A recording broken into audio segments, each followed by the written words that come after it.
शान्ताकारं भुजगशयनं पद्मनाभं सुरेशं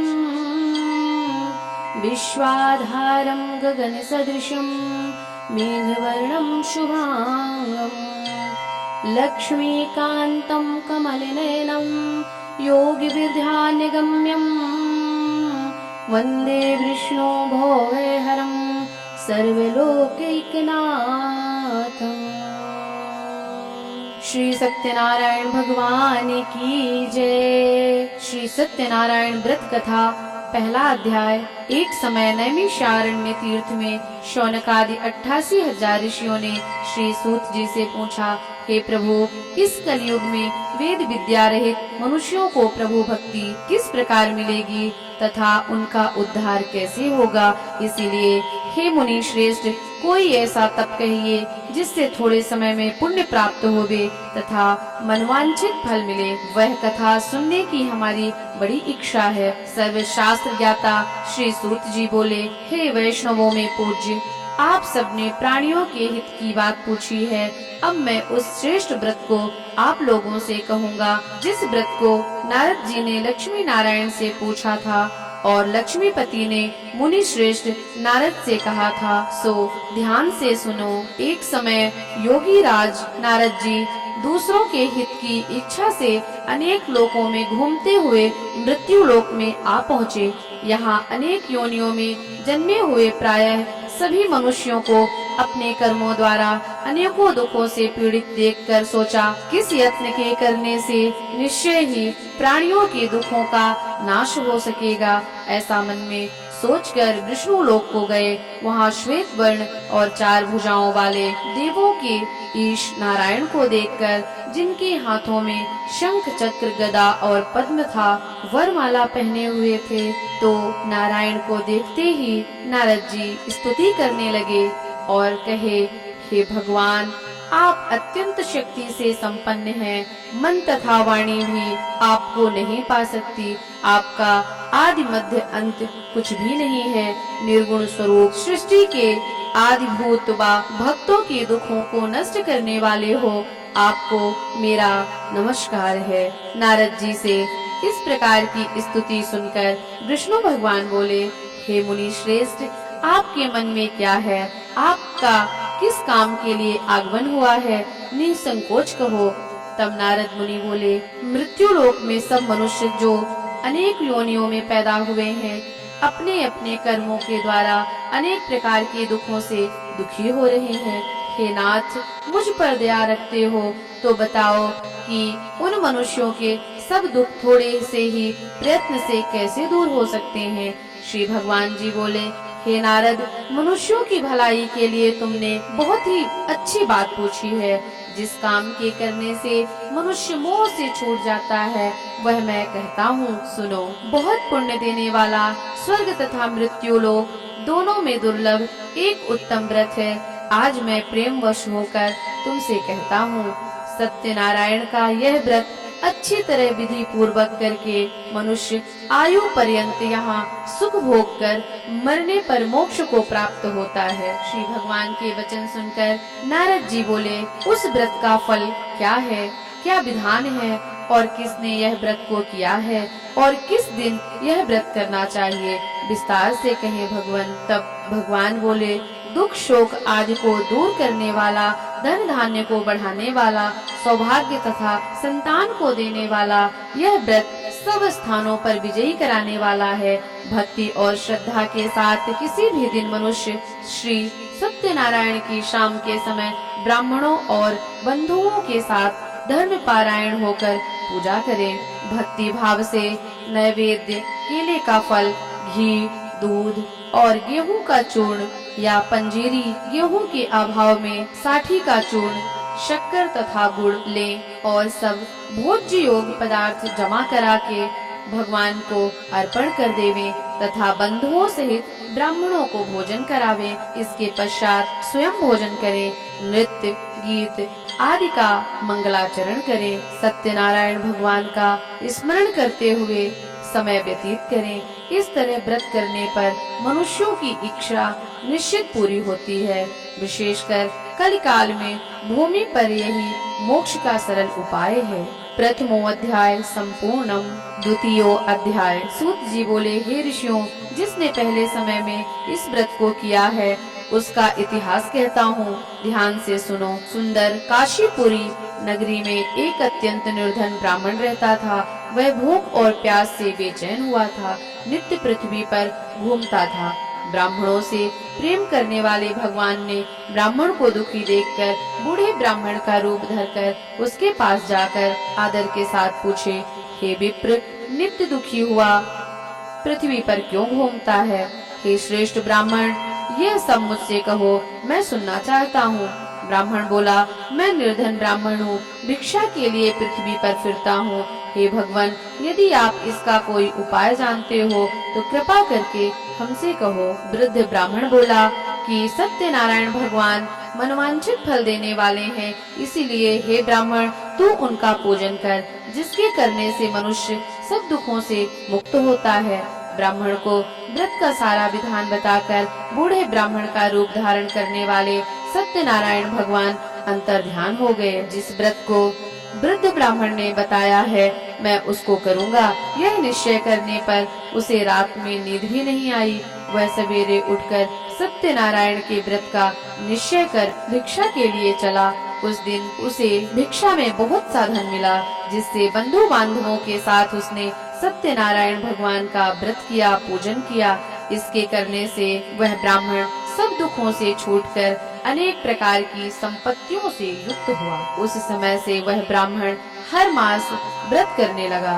इस तरह सत्यनारायण भगवान के व्रत को जो करेगा वह सब पापों से छूटकर मोक्ष को प्राप्त होगा। आगे जो पृथ्वी पर सत्यनारायण का व्रत करेगा वह मनुष्य सब दुखों से छूट जाएगा। इस तरह नारद जी ने नारायण का कहा हुआ यह व्रत मैंने तुमसे कहा। हे विप्रो, मैं अब और क्या कहूँ?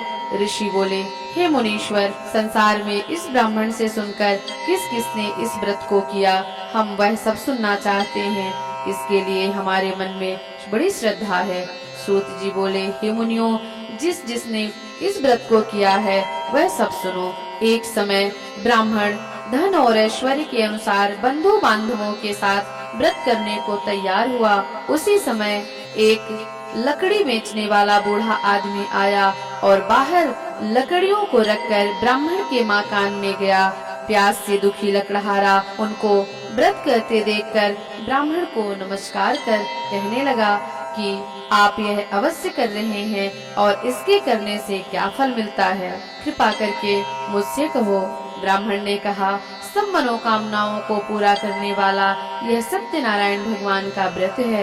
इसकी ही कृपा से मेरे यहाँ धन धान्य आदि की वृद्धि हुई है। ब्राह्मण से इस व्रत के बारे में जानकर लकड़हारा बड़ा प्रसन्न हुआ। चरणामृत लिया और प्रसाद खाने के बाद अपने घर को चल दिया। लकड़हारे ने अपने मन में इस प्रकार का संकल्प किया कि आज ग्राम में लकड़ी बेचने से जो धन मिलेगा उसी से सत्यनारायण भगवान का व्रत करूंगा, पूजन करूंगा। यह मन में विचार कर बूढ़ा आदमी लकड़ियां अपने सिर पर रखकर जिस नगर में धनवान लोग रहते थे वह ऐसे सुंदर नगर में गया। उस रोज वहाँ उसे उन लकड़ियों का दाम पहले दिनों से चौगुना मिला। तब वह बूढ़ा लकड़हारा दाम लिया और अति प्रसन्न होकर पक्के केले की फली, शक्कर, घी, दूध, दही और गेहूं का चूरण इत्यादि सत्यनारायण भगवान के व्रत की कुल सामग्रियों को लेकर अपने घर गया। फिर उसने अपने भाइयों को बुलाकर विधि के साथ भगवान जी का पूजन और व्रत किया। उस व्रत के प्रभाव से वह बूढ़ा लकड़हारा धन, पुत्र आदि से युक्त हुआ और संसार के समस्त सुख भोग कर वैकुंठ को चला गया। द्वितीयो अध्याय संपूर्णम। तृतीयो अध्याय। सूत जी बोले, हे श्रेष्ठ मुनियों, अब आगे की कथा कहता हूँ, सुनो। पहले समय में उल्का मुख नाम का एक बुद्धिमान राजा था।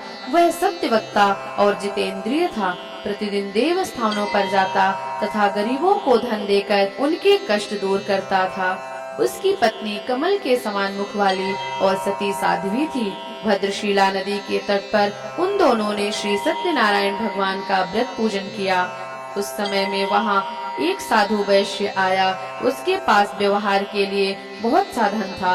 वह नाव को किनारे पर ठहराकर राजा के पास आ गया और राजा को व्रत करते हुए देखकर विनय के साथ पूछने लगा, हे राजन, भक्ति युक्त चित्त से यह आप क्या कर रहे हैं? मेरी सुनने की इच्छा है, सो आप मुझे बताएं। राजा बोला, हे साधु, अपने बांधवों के साथ पुत्रादि की प्राप्ति के लिए महाशक्तिवान सत्यनारायण भगवान का व्रत व पूजन किया जा रहा है। राजा के वचन सुनकर साधु आदर के साथ बोला, हे राजन, मुझसे इसका सब विधान कहो, मैं भी आपके कथनानुसार इस व्रत को करूँगा। मेरे भी कोई संतान नहीं है और इससे निश्चय ही मेरे संतान होगी। राजा से सब विधान सुन व्यापार से निवृत्त होकर वह आनंद के साथ घर गया। साधु ने अपनी स्त्री से संतान देने वाले उस व्रत का समाचार सुनाया और कहा कि जब मेरी संतान होगी तब मैं इस व्रत को करूँगा। साधु ने ऐसे वचन अपनी स्त्री लीलावती से कहे। एक दिन उसकी स्त्री लीलावती पति के साथ आनंदित होकर सांसारिक धर्म में प्रवृत्त होकर सत्यनारायण भगवान की कृपा से गर्भवती हो गई तथा 10वें महीने में उसके एक सुंदर कन्या का जन्म हुआ। दिनों दिन वह कन्या इस तरह बढ़ने लगी जैसे शुक्ल पक्ष का चंद्रमा बढ़ता है। कन्या का नाम कलावती रखा गया। तब लीलावती ने मीठे शब्दों में अपने पति से कहा कि जो आपने संकल्प किया था वह भगवान का व्रत करूँगा, अब आप उसे कर लीजिए। साधु बोला, हे प्रिय, इसके विवाह पर करूँगा। इस प्रकार अपनी पत्नी को आश्वासन देकर वह नगर को चल दिया। कलावती पिता के गृह में वृद्धि को प्राप्त हो रही थी, बढ़ रही थी।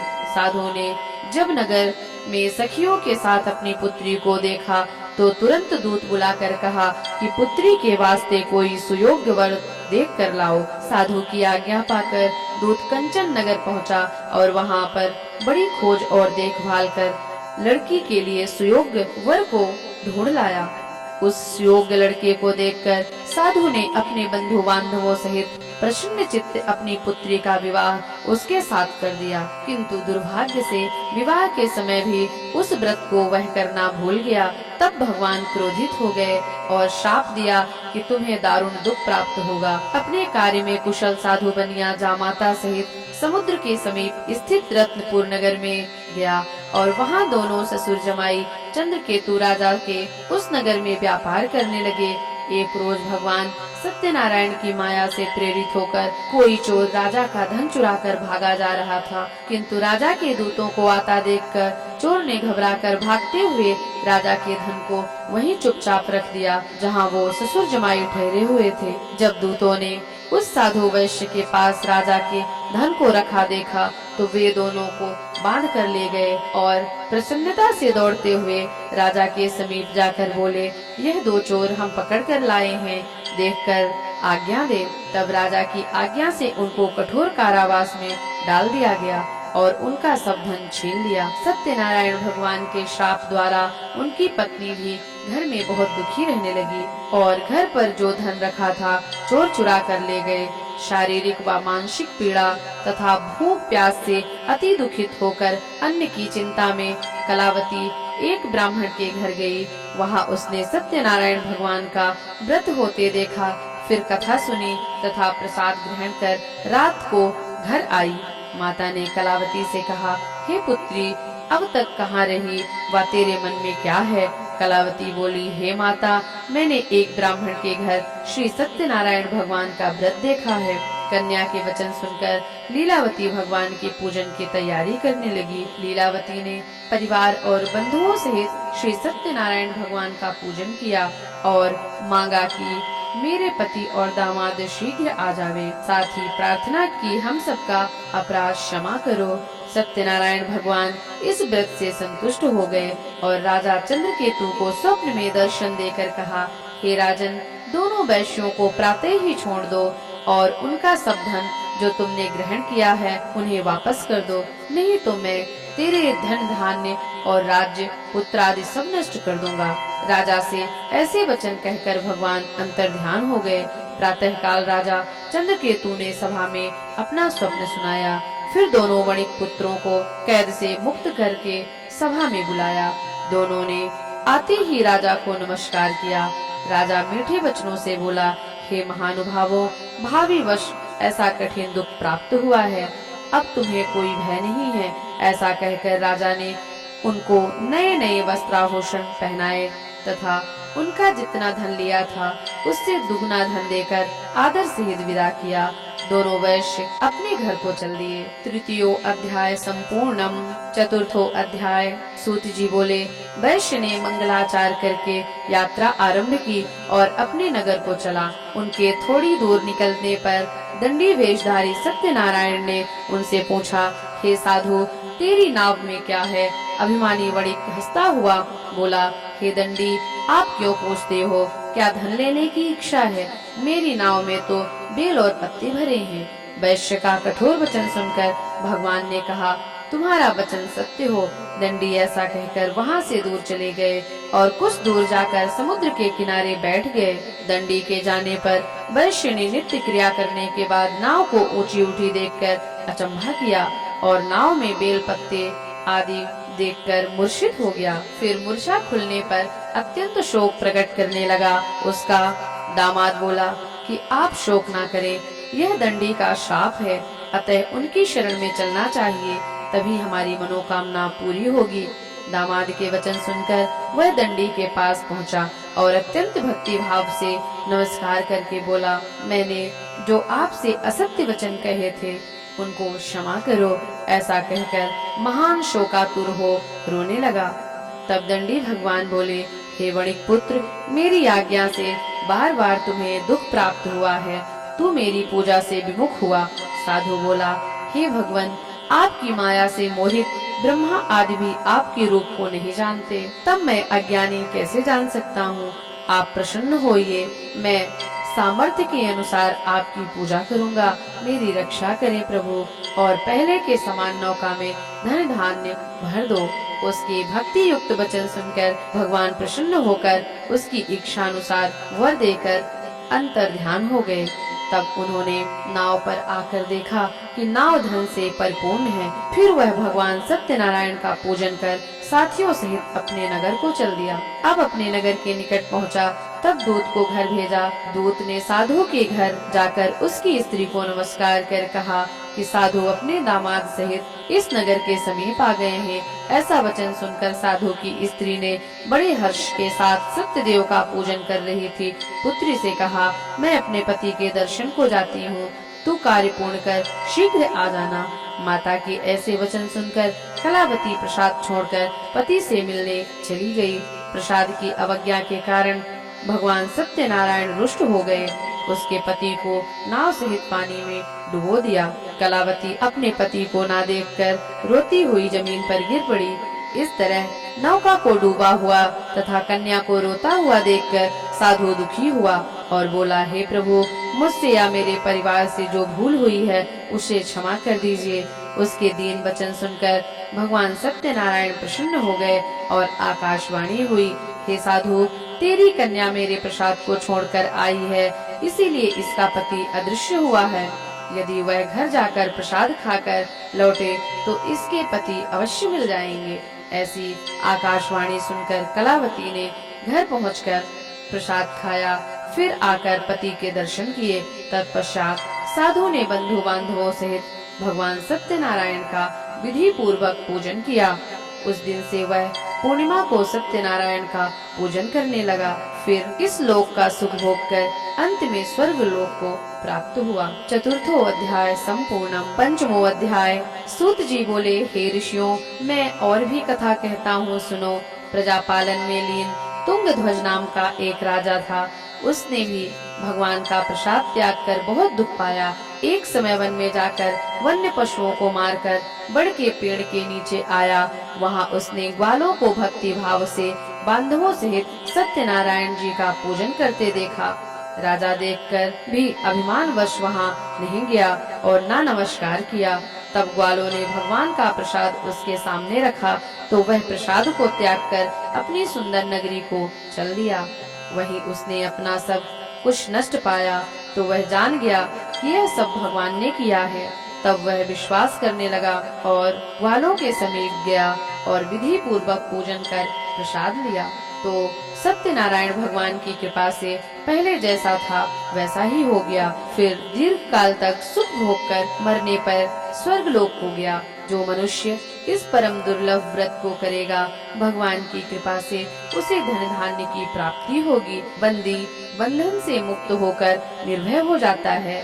संतानहीनों को संतान प्राप्त होती है तथा सब मनोरथ पूर्ण होने पर अंत में वैकुंठ धाम को प्राप्त करते हैं। जिन्होंने पहले इस व्रत को किया, अब उनके दूसरे जन्म की कथा कहता हूँ। वृद्ध शतानंद ब्राह्मण हुआ। ब्राह्मण ने सुदामा का जन्म लेकर मोक्ष को पाया। उल्का मुख नाम का राजा दशरथ होकर वैकुंठ को प्राप्त हुआ। साधु नाम के वैश्य ने मोरध्वज बनकर अपने पुत्र को आरे से चीरकर मोक्ष को प्राप्त किया। महाराज तुंगध्वज ने स्वयंभू होकर भगवान में भक्ति युक्त कर्म कर मोक्ष प्राप्त किया। इस तरह सत्यनारायण भगवान की कथा पूर्ण होती है। पंचमो अध्याय। बोलो सत्यनारायण भगवान की जय। ओम।